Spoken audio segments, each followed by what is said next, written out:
जय हिंद। नमस्कार साथियों, कैसे हैं आप सभी। आई होप आप सभी बढ़िया होंगे, स्वस्थ होंगे, मस्त होंगे।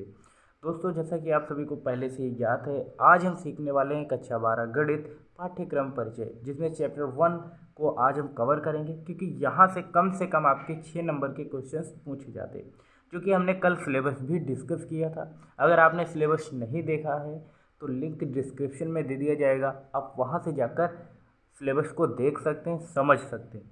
क्योंकि जब तक आपको सिलेबस नहीं पता होगा, आप सही रणनीति में अच्छा स्कोर नहीं कर पाएंगे। क्योंकि रणनीति जब तक आप नहीं बनाएंगे किस चैप्टर में आपको कितना समय देना है, और मान लीजिए कोई चैप्टर है जिसमें आपने दिन रात एक कर दिया और वहाँ से क्वेश्चन बनने की संभावना बहुत कम है, मान लीजिए बहुत ज़्यादा एक क्वेश्चन पूछा जाएगा और 2 से 1 नंबर मिलेगा, तो क्या ही फ़ायदा रह जाएगा, है ना। तो सिलेबस के साथ साथ आपको एक सही रणनीति के साथ पढ़ाई करनी होगी, तभी आप अच्छा स्कोर कर पाएंगे। मैथ्स ऐसे सब्जेक्ट में आपको प्रैक्टिस करने की सबसे ज़्यादा आवश्यकता होती है।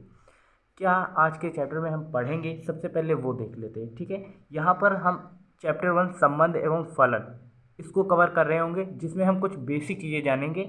और ये देखिए, बेसिक कॉन्सेप्ट सीखेंगे, फार्मूला सीखेंगे और मेथड भी सीखेंगे। अगर आप गणित में इन 3 चीज़ों को फॉलो करेंगे, आपके लिए चीज़ें बिल्कुल आसान हो जाएंगी, ठीक है। सबसे पहले हम देखेंगे यहाँ पर तुल्यता संबंध क्या होता है, जिसमें हम स्वतुल्य, सम्मित और संक्रामक के बारे में सीखेंगे। अगर कोई फंक्शन स्वतुल्य, सम्मित, संक्रामक है तो उसे हम तुल्यता संबंध कहते हैं, ठीक है। तो सबसे पहले हम तुल्यता संबंध सीखेंगे। उसके बाद हम प्रांत, परिसर, सहप्रांत यानी जिसे डोमेन, रेंज एंड कोडोमेन कहते हैं वो सीखेंगे। और लास्ट में हम सीखेंगे एकैकी, आच्छादक और बहुएक फंक्शन किसे कहते हैं, क्योंकि यहाँ इस टॉपिक और इस टॉपिक से क्वेश्चन पूछने की संभावना सबसे अधिक रहती है। साथ ही साथ हम कहीं ना कहीं PYQ मोस्ट रिपीटेड क्वेश्चंस भी कर रहे होंगे, ताकि आपकी प्रिपरेशन और भी मजबूत हो सके, ठीक है। तो सबसे पहले अब हम तुल्यता संबंध देख लेते हैं। तुल्यता संबंध होने के लिए आपका जो फंक्शन होता है उसे स्वतुल्य, सम्मित और संक्रामक, ये अगर तीनों होगा तभी आप कहेंगे वह तुल्यता संबंध है। तो सबसे पहले अब हम देख लेते हैं तुल्यता संबंध में कि स्वतुल्य संबंध आप किसे कहेंगे, ठीक है ना। ये मैं लिखकर इसलिए लाया हूँ ताकि आपको समझाने में कोई दिक्कत ना हो और चीज़ें आपको बहुत आसान हो जाए, ठीक है ना। वही कर रहा हूँ। यहाँ पर दिया गया एक संबंध, ये परिभाषा दी गई, उसे आप समझने का प्रयास करें। एक संबंध R समुच्चय A पर स्वतुल्य तभी कहलाता है यदि A का प्रत्येक अवयव स्वयं से संबंध R द्वारा संबंधित होता है। अब इसी बात को हमने कुछ इस तरीके से लिखकर आपको समझाने का प्रयास किया। A, बिलोंग्स टू R, जहाँ पर प्रत्येक A फंक्शन A से संबंधित होगा, ठीक है ना। अच्छा जी, अब इसका मतलब क्या है। देखिए, मान लीजिए कोई फंक्शन आपको यहाँ पर दिया गया, एग्जाम्पल के तौर पर आप यहाँ पर ले सकते हैं। जैसे यहाँ पर आपको मान लीजिए ये फलन दिया गया, इसमें आपको दिया गया 1,2, ठीक है। मान लीजिए 4 ये दिया गया। अब A, जब आप इसका रिलेशन यानी कि संबंध कोई फंक्शन बनाएंगे तो उसमें करना क्या होगा। A, मान लीजिए 1 दिया गया है, तो 1, अगर आप इसे लिखेंगे तभी आप कह पाएंगे कि यह स्वतुल्य है।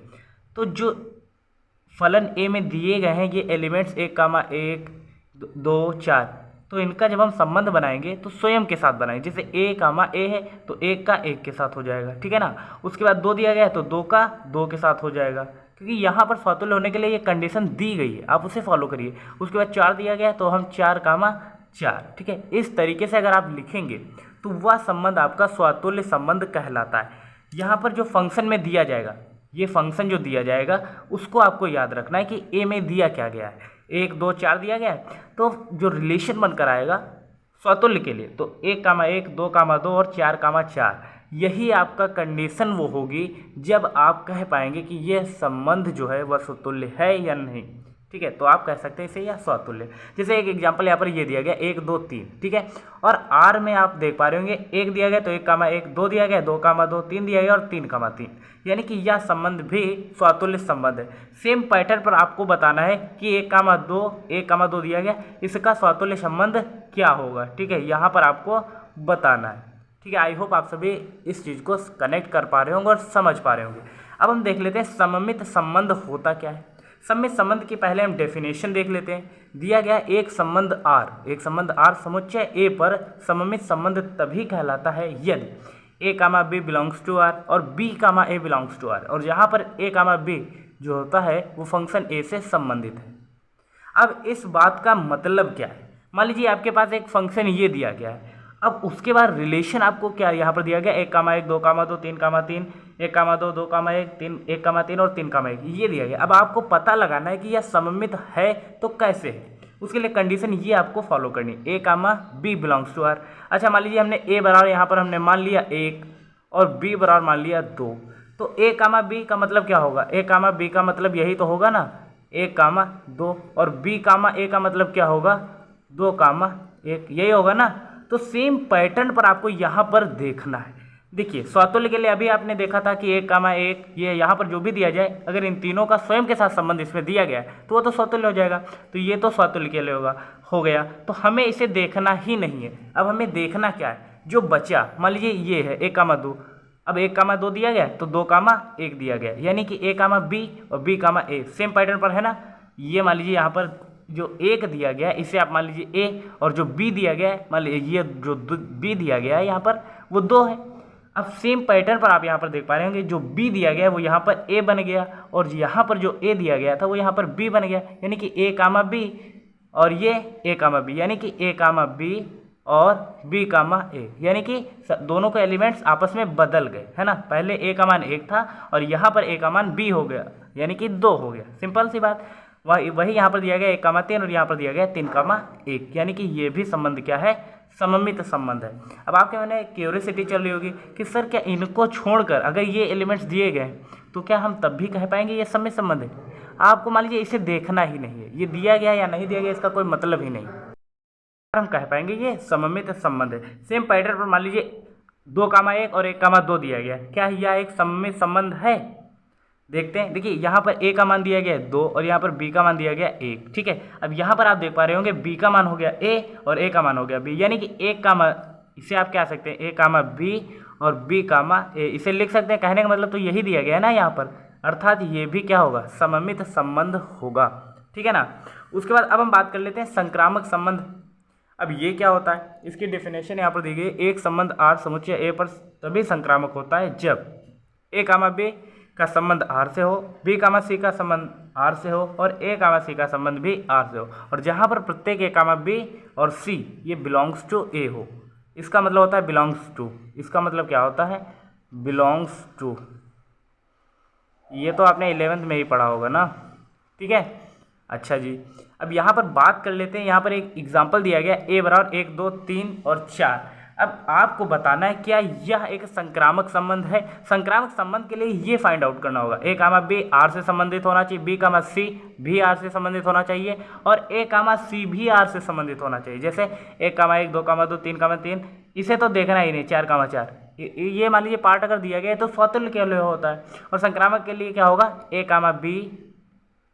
B बिलोंग्स टू R होना चाहिए, B, C belongs to R होना चाहिए और A, C belongs to R होना चाहिए।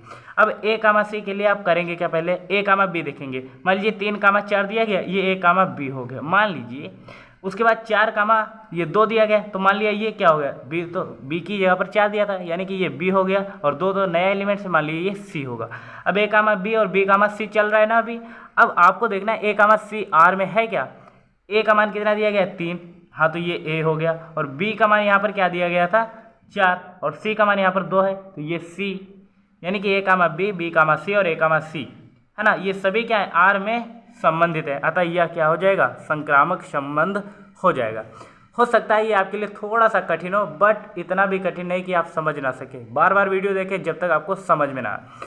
उसके बाद एक संबंध ये दिया गया है, आपको देखना है क्या यह संक्रामक संबंध है। उसके लिए करेंगे कि आपको पहले से पता है A, B R में होना चाहिए, B, C भी R में होना चाहिए और A, C भी R में होना चाहिए। अब यहाँ पर R एक संबंध दिया गया, देखना है। मान लीजिए A, 3 दिया गया, 3, 2, 1, 2। अब उसके लिए करेंगे क्या, मान लीजिए ये A हो गया, एक जो हो गया वो A हो गया और B हमने 3 मान लिया, यानी कि A, B हो गया। उसके बाद 3 जो है वो B का एलिमेंट्स है तो हमने माना ये भी B होगा और ये 2 है, ये नया एलिमेंट मान लिया C है, यानी कि A, B और B, C अभी तो R में चल रहा है। अब आपको देखना है क्या A, C भी R में है। A का मान है 1 यानी कि 1 है तो A हो जाएगा और C का मान अभी हमने देखा यहाँ पर 2 है तो C, यानी कि A, B, B, C और A, C R में है, यानी कि ये भी क्या है, संक्रामक संबंध होगा। आई होप आप इस चीज़ को समझ पा रहे होंगे। अभी तक जो भी हमने सीखा आपको समझ में आया होगा, और अगर आपको समझ में नहीं आया है तो वीडियो को थोड़ा सा स्किप करके देखें, बार बार देखें जब तक चीज़ें आपको क्लियर ना हो जाए। अब